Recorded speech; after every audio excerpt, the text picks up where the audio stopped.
Benjamin Klein. Bien, bonjour. Donc nous sommes toujours à Dax, au 9e week-end de la liberté, organisé par Patrick de Cazenove. Et là, je reçois Monsieur Patrick Smets. Alors, Monsieur Patrick Smets, donc, est un monsieur qui est docteur en sociologie de l'Université de Bruxelles et qui, vous allez voir, c'est assez extraordinaire. Donc, il est libertarien. Alors, libertarien, alors déjà, quand on dit de quelqu'un qu'il est libéral, c'est grave dans notre société, mais alors quand il est libertarien, alors là, il faut un courage infini pour assumer une chose pareille. Donc, vous êtes libertarien, et donc ça veut dire que vous considérez que l'État n'a quasiment pas lieu d'être. Je pense que l'État n'a pas lieu d'être. Du tout. Du tout. Du tout. C'est-à-dire que l'État est le résidu de la violence historique des invasions barbares. En tout cas, l'État est la violence, ça c'est sûr. L'État est la violence, il est la concentration de la violence, et en tant que tel, il est l'ennemi de la civilisation et l'ennemi de la culture. Et je pense que l'aboutissement d'une société civilisée, c'est la disparition de l'État. Alors, vous me direz, aujourd'hui, c'est pas possible parce qu'on n'est pas civilisé, mais les deux se mélangent évidemment. L'État est un facteur de trouble, est un facteur de barbarie au cœur même de notre société. Et donc, c'est l'œuf et la poule. Donc moi, je suis d'avis qu'il faut aller très vite pour supprimer l'État, le plus vite possible, et que la société qui en sortira, même s'il y a un petit peu de chaos au passage, sera plus civilisée, plus juste. C'est-à-dire que vous vous opposez totalement intellectuellement à ceux qui disent s'il n'y a plus d'État, c'est la jungle. Ou alors vous dites la jungle est préférable à l'État. Ah, non, non, non, non. L'État, c'est la jungle. L'État, c'est la jungle. C'est l'État, c'est le clan des plus forts qui se sont mis ensemble et qui font régner la loi de la peur partout autour d'eux. Oui. Et ce n'est que dans la mesure où, de temps en temps, des forces arrivent à contraindre l'État pour le maintenir dans un rôle dont il ne peut pas sortir, c'est le principe de la Constitution, c'est le principe du droit, ce sont des choses qui viennent de l'extérieur de l'État et qui contraignent le gouvernement, et c'est là qu'on arrive à la civilisation. Donc la société porte en elle les principes de civilisation, et l'État, c'est la jungle. Alors, communément, il est admis que l'État est le seul détenteur de la force. Mais si, et donc il en abuse, là je peux qu'être d'accord avec vous. Et donc il devient finalement le plus grand des bandits, puisqu'il a la force et qu'il en abuse aveuglément. Mais si on supprime l'État, est-ce que pour autant on supprime la force? Il y aura toujours la force, comment on la gère? Alors, l'État, c'est pas seulement le monopole de la force. D'abord, c'est pas le monopole de la force, contrairement à ce qu'ils essayent de faire croire. Il y a des tas d'autres associations qu'on appelle des associations criminelles, quand ça n'a pas le nom de gouvernement, c'est soi-disant criminel, qui ont également des recours à la force. Donc l'État n'est pas le seul à avoir le monopole de la force. C'est le seul qui a la prétention à exercer une force légitime. Oui. Ce qui n'est pas vrai non plus, parce qu'il existe des cas de légitime défense où les individus peuvent exercer une force légitime. La particularité de l'État, c'est la concentration extraordinaire de force en un seul et même point, c'est-à-dire une capacité à créer une sorte de pyramide qui aspire les forces individuelles pour développer une force démentielle au sommet de la pyramide. Cette force démentielle, elle a un objet matériel qui la caractérise aujourd'hui, c'est l'ogive nucléaire. L'État est le seul institution qui ait jamais pu développer une force telle qu'elle est capable de faire exploser la planète. C'est ça la réalité de la force. Si on supprime l'État, la force redescend, se dilue et finalement se retrouve avec des individus qui, chacun étant éventuellement moins contrôlé et un petit peu plus fort, sont plus répartis et on a moins d'accumulation de risques au même endroit. Et donc on est dans une société plus pacifiée à la fin. C'est une hypothèse intéressante. Alors évidemment, on a peu de chance de la vérifier, mais c'est une hypothèse intéressante. Et donc après, vous dites que le problème qu'on rencontre pour que les choses puissent... le problème que rencontre la société actuelle, c'est le problème au-delà de la liberté, au-delà des États, parce qu'il y en a qui sont plus ou moins oppressifs, admettons, mais il y a un problème qui reste, qui lui est un vrai problème, c'est le problème de la massification, c'est-à-dire le problème du grand nombre, qui est de plus en plus un grand nombre, et qui se trouve dans toutes les situations, on a toujours un problème de grand nombre. Voilà. Alors ça, quelle est la réponse par rapport au... Alors, et ça semble, excusez-moi de finir, mais on a l'impression qu'il y a une opposition potentielle intellectuelle entre être libertarien, c'est-à-dire être finalement épris de liberté individuelle à son niveau maximum, et être englouti par une masse. Alors là, quelle est votre opinion? Donc effectivement, il y a un sentiment personnel d'engloutissement qui est probablement à l'origine d'une recherche d'explication philosophique qui conduit à devenir, vous dites libertarien, mais allons jusqu'au terme, à devenir anarcho-capitaliste, comme ça s'appelle. Sur la question de la masse que vous associez au grand nombre, il y a un auteur que j'aime beaucoup, qui est José Ortega y Gasset, et il a écrit La révolte des masses en 1920, et il a une explication tout à fait fascinante sur la notion de masse. Il dit la notion de masse, ce n'est pas juste une question de nombre, parce que on a beau construire des théâtres, à l'époque on allait au théâtre, pas au cinéma, mais enfin ça pourrait être des salles de concert aujourd'hui, on a beau construire des théâtres toujours plus grands, on a beau toujours construire des magasins plus grands, il y a toujours foule. Donc on n'est pas dans un problème où on n'est pas dans un problème de fluide qu'il faudrait essayer de ranger dans des petites fioles et agrandir les fioles, ça va fonctionner. Et il dit, Madrid, quand j'étais petit, donc on est au tournant du 19e vers le 20e siècle, Madrid, quand j'étais jeune, il y avait à peu près le même nombre de personnes, mais il n'y avait pas le sentiment de foule. Il y avait toujours de la place. Il y avait de la place dans le train, il y avait de la place au théâtre, il y avait de la place au restaurant. Aujourd'hui, il n'y a plus de place. Pourquoi ? Parce que la massification, c'est d'abord une uniformisation intellectuelle. C'est-à-dire que c'est par l'uniformisation des modes de vie, l'uniformisation de la pensée, l'uniformisation de la culture, qu'on se retrouve avec les mêmes personnes, au même endroit, au même moment. Je vais vous prendre un exemple qui m'est arrivé encore il y a 2 jours. Je conduis ma fille à son école tous les matins. Il faut passer en dessous d'un petit pont où il y a l'autoroute qui déverse son lot quotidien d'automobilistes. Et il y a un embouteillage à ce pont de 8h20 à 8h40. Oui, d'accord. Parce que l'école commence à 8h30. Et donc, à 8h45, il n'y a plus personne en dessous de ce pont. Mais nous avons tous le même mode de vie, avec le même objectif de temporalité pour aller dans la même école, parce qu'on a concentré les élèves dans les mêmes écoles, avec des horaires qui sont fixes. Et en fait, tous ces phénomènes de foule qui nous perturbent tout le temps et qui sont extrêmement préjudiciables, tant d'un point de vue écologique que d'un point de vue économique, sont liés d'abord et avant tout à des uniformisations de mode de vie. Et donc ce qu'il faut retrouver, c'est le sens de l'individualité, c'est le sens de la déconstruction de l'uniformité pour avoir un ensemble moins homogène de gens. Il faut lutter contre les processus d'homogénéisation et il faut développer une notion d'élitisme, une notion d'individualisme, et ça, la culture permet de le faire.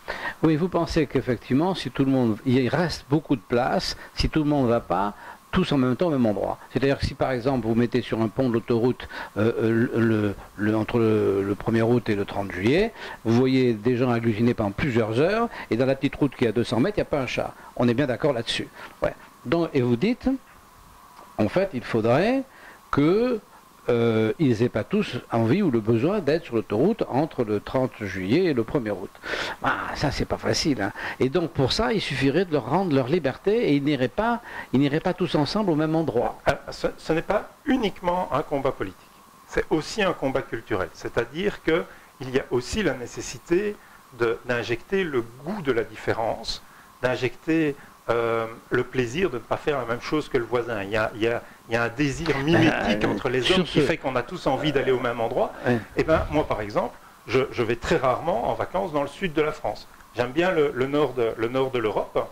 J'aime pas tellement le soleil quand il est trop violent en été. Ça me plaît pas. Je préfère des régions un peu plus tempérées. Ce sont des endroits magnifiques pour passer des vacances avec une culture extraordinaire. Il n'y a personne. Et il n'y a personne. Et c'est formidable.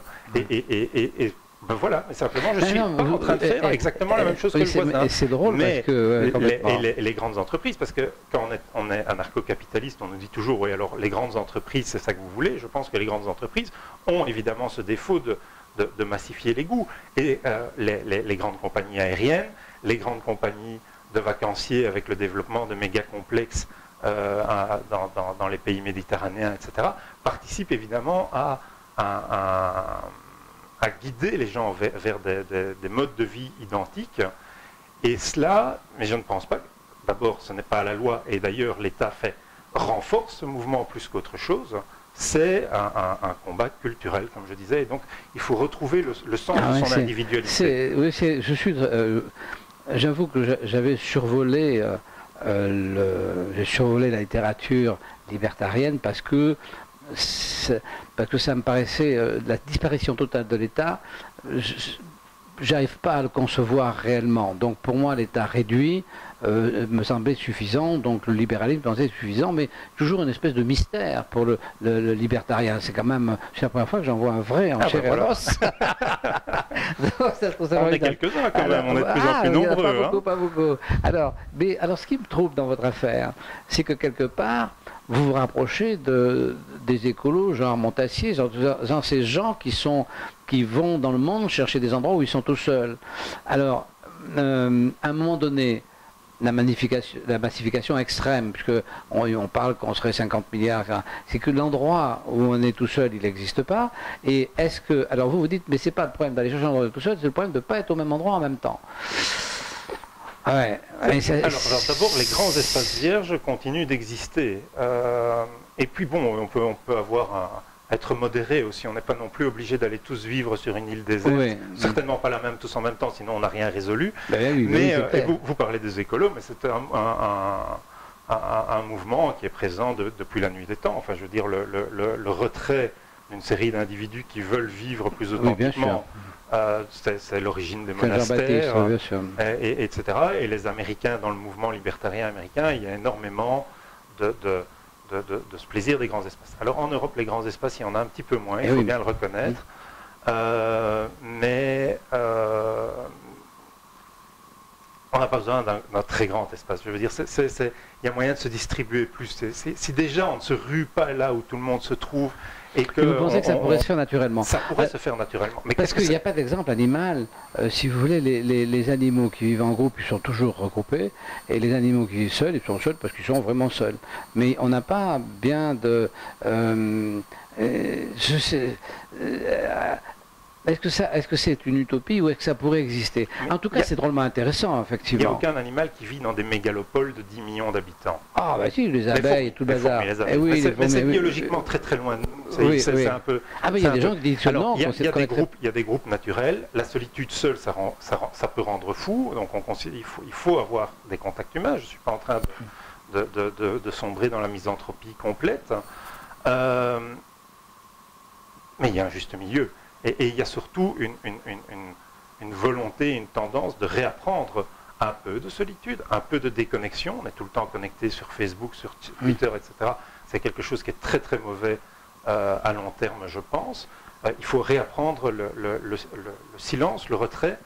Il faut explorer son intimité et finalement devenir sa propre île déserte. Oui, non, mais je comprends votre démarche. C'est quelque chose et vous arrivez à avoir... qui est possible, parce que le mouvement inverse ne s'est pas passé naturellement non plus. Le mouvement inverse, c'est une série de politiques qui sont allées dans le même sens, avec la volonté de contrôler les populations. Oui, voilà, un intérêt pour l'élite.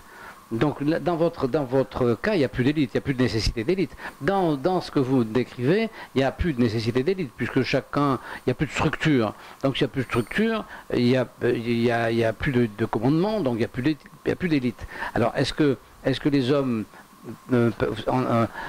peuvent vivre sans être dépendants d'une élite, sans être esclaves? Ça c'est un problème qui remonte à déjà un certain temps. Que la question est posée. Oui, mais c'est un questionnement. Et vous le vivez comment ça au jour le jour? C'est-à-dire que cette opinion, vous la partagez avec d'autres? Vous arrivez à la... Je participe à des conférences comme ici au Week-end de la Liberté du Cercle Frédéric Bastiat. Et la résonance que vous avez en face, alors ça... C'est vraiment très individuel et ce n'est pas politique, étonnamment. Je trouve des gens qui réagissent très très bien un peu partout et des gens qui réagissent très très mal un peu partout. Ah oui. Et j'ai pas mal de camarades, de camarades libertariens qui ne sont pas du tout d'accord avec ce que je dis et pour qui, si à partir du moment où c'est volontaire, il n'y a plus à faire de jugement moral sur la qualité de la civilisation. Moi, ce que je dis, c'est qu'il y a une qualité dans la civilisation qui doit être préservée. On ne peut pas être juste dans l'efficacité administrative est productrice tout le temps. Il y a quelque chose qui ne se mesure pas, qui est de l'ordre du moral, qui est nécessaire à préserver et donc sur lequel il faut réfléchir.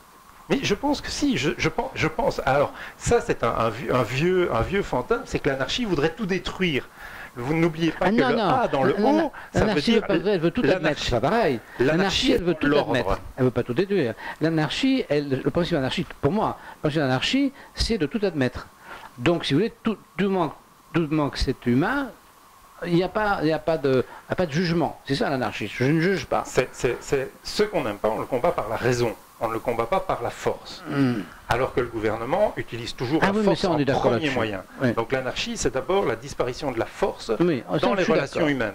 Ce n'est pas la disparition de la culture, ce n'est pas la disparition des institutions intellectuelles. Oui, on est d'accord. Parce qu'on essaye de faire passer pour élite et dirigeants serait le même mot. Vous les avez utilisés tous les deux de façon équivalente.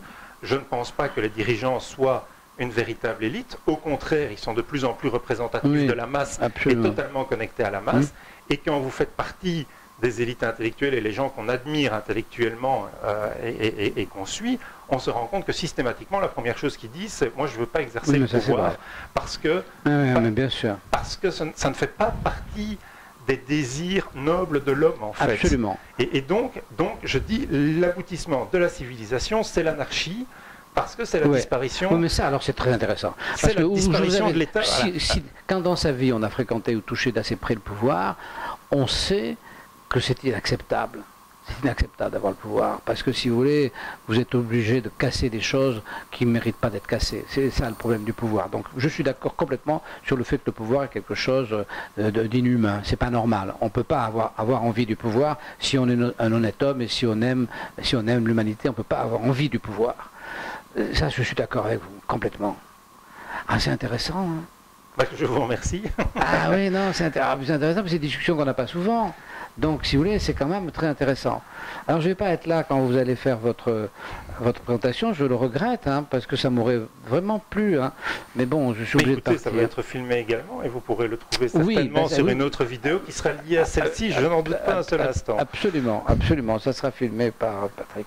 Mais écoutez, je vous remercie. On a fait le tour du sujet. C'est moi qui vous remercie. On n'aura jamais fait le tour du sujet. Non. Je crois qu'il faudra 40 ans non, mais là, de réflexion. On n'a pas oublié quelque chose de grave qu'il ne faudrait absolument pas oublier. Non, on a un petit peu quand même évoqué ce qui est votre engagement et votre passion intellectuelle. Tout à fait. Je pense qu'on a fait le tour et je vous remercie de m'avoir interrogé. Eh bien écoutez, nous allons quitter nos amis. Merci d'être venus et puis donc à bientôt, on se reverra.